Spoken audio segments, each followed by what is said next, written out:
warahmatullahi wabarakatuh. Perkenalkan kami dari kelas L3 kelompok 5. Di sini kami akan membahas mengenai pengawasan dan pertanggungjawaban APBN APBD beserta permasalahan-permasalahannya. Menurut Ihsan et al. Tahun 2023, pemeriksaan keuangan negara itu dilakukan untuk memastikan uang publik dikelola secara akuntabel, efisien, dan transparan. Dan menurut Budiman, tahun 2015 di daerah itu pemeriksaan juga menjadi bagian dari pengawasan APBD. Nah, walau begitu, pengawasan itu masih terhambat karena koordinasi yang lemah, laporan terlambat, dan kepatuhan standar akuntansi yang kurang. Menurut Pramono, tahun 2020, pemeriksaan penting untuk mencegah pemborosan dan korupsi, serta mendukung good governance.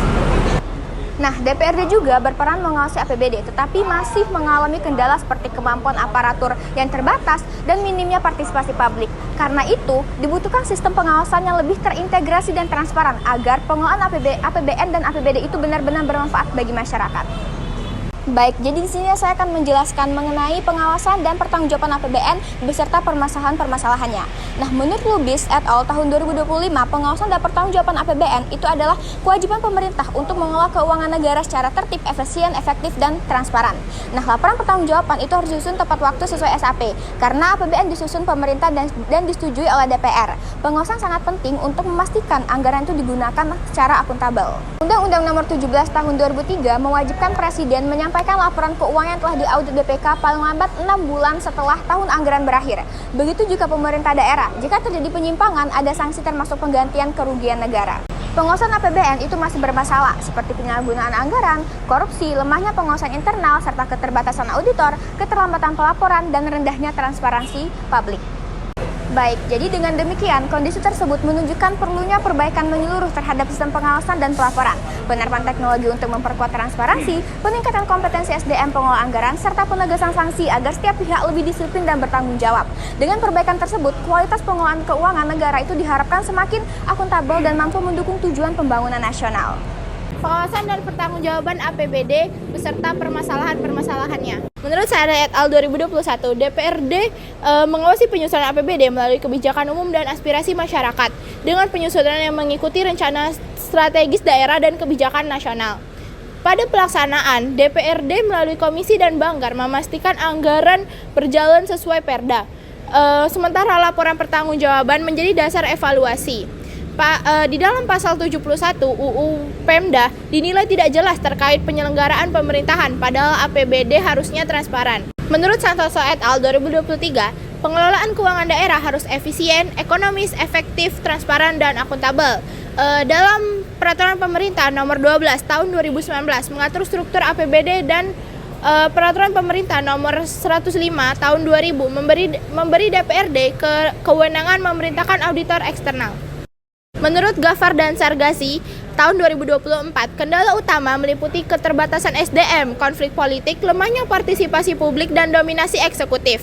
Upaya pencegahan perlu diutamakan sesuai asas Ginstraff-Sonderschuld.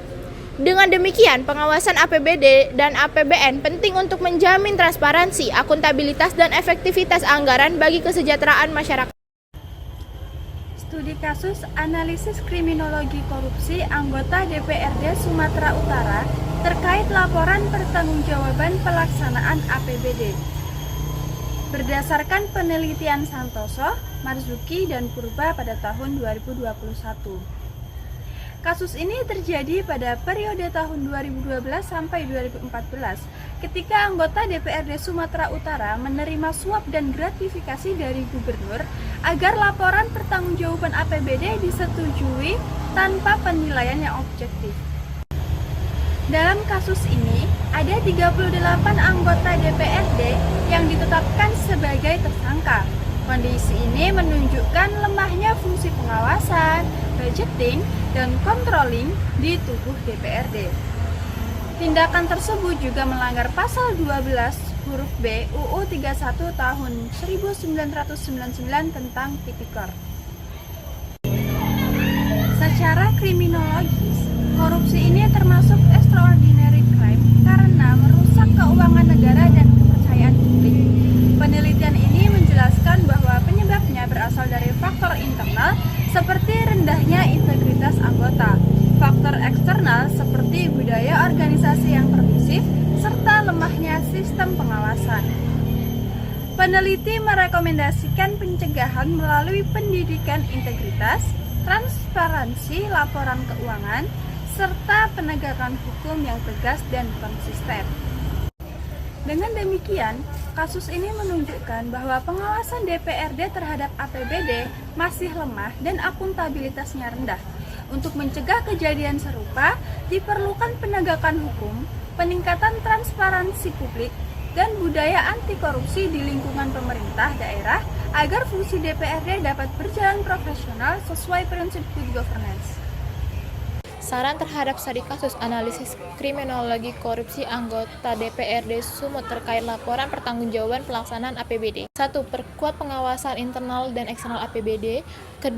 Terapkan sanksi tegas dan konsisten bagi pejabat legislatif yang melakukan korupsi sebagai efek jera.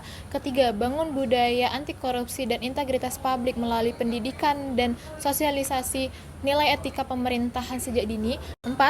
Optimalkan peran masyarakat dan media dalam melakukan kontrol sosial terhadap proses penganggaran daerah. 5.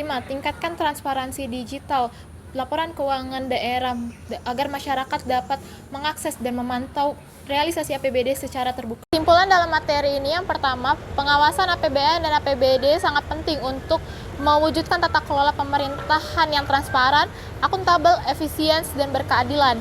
Kedua, pengawasan ini berfungsi untuk alat pencegah dan pendeteksi penyimpangan dan juga sebagai alat evaluasi kebijakan yang sesuai dengan prinsip good governance. 3. Kelemahan dalam pengawasan ini yaitu lemahnya koordinasi antar lembaga, kurangnya SDM pengawas yang kompeten, sistem pelaporan dan akuntabilitas yang belum optimal, rendahnya kesadaran politik dan partisipasi publik, dominasi eksekutif dalam kebijakan anggaran, rekrutmen legislatif yang masih feodalistik, aparat takut resiko hukum sehingga serapan anggaran rendah. 4. Langkah perbaikan pengawasan ini meningkatkan kapasitas dan profesionalitas SDM, memperkuat koordinasi pengawasan internal eksternal, menegakkan hukum secara konsisten dan adil, meningkatkan transparansi, partisipasi publik, dan digitalisasi pelaporan. 5. Pengawasan yang kuat dan terintegritas menghasilkan pengelolaan keuangan negara yang bersih, transparan, dan berorientasi pada kesejahteraan masyarakat. Sekian penjelasan dari kami akhiri. Wassalamualaikum warahmatullahi wabarakatuh.